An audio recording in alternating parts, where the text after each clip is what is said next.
اب رخ کرتے ہیں سیالکوٹ کا، جہاں سے ہمارے نمائندہ سی1 نیوز میاں اجمل محمود ہمیں رپورٹ کر رہے ہیں۔ سیالکوٹ پولیس کا ضلع بھر میں سرچ آپریشنز کا سلسلہ جاری۔ اشتہاری، عدالتی اور ریکارڈ یافتگان سمیت جرائم پیشہ عناصر اور منشیات فروش گرفتار۔ ڈی پی او سیالکوٹ محمد حسن اقبال کی سربراہی میں سیالکوٹ پولیس نے جرائم پیشہ عناصر کی سرکوبی اور شہریوں کے جان و مال کے تحفظ کو یقینی بنانے کے لیے ضلع بھر میں سرچ اینڈ اسٹرائک آپریشنز کا سلسلہ شروع کر دیا۔ اس سلسلے میں گزشتہ روز تھانہ مراد پور، حاجی پورہ، صدر پسرور اور صدر ڈسکا پولیس اور سی ٹی ڈی ٹیموں نے مشترکہ کارروائی کے دوران قانون شکنی کرنے والوں کے خلاف سرچ آپریشن کیا۔ دوران سرچ آپریشن 4 اشتہاری مجرمان، 2 عدالتی مفرور، 2 ریکارڈ یافتہ ملزمان کو گرفتار کیا گیا۔ 200 افراد کی چیکنگ کی گئی اور کرایہ داری ایکٹ کے تحت کرائے نامے چیک کیے گئے۔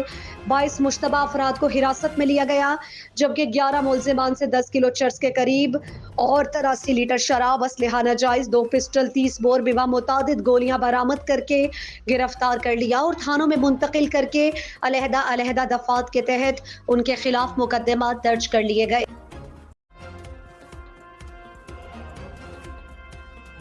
سیالکوٹ سے خبر شامل کرتے ہیں ہمارے سی1 نیوز کے نمائندہ خصوصی میاں اجمل محمود سے۔ تھانہ سول لائنز کے علاقہ بوہڑ چوک میں دکاندار کے قتل کا معاملہ۔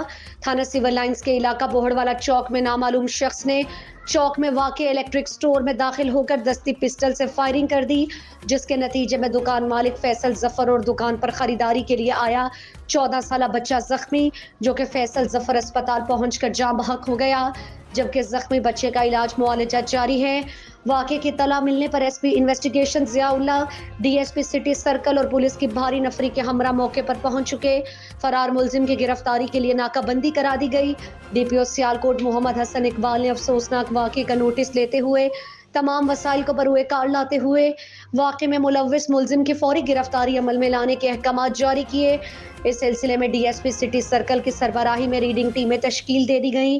انشاءاللہ جلد ملزم کو گرفتار کر کے قانون کے مطابق اور انصاف کے تقاضوں کو پورا کیا جائے گا اور متاثرہ فیملیز کو انصاف کی فراہمی یقینی بنائی جائے گی۔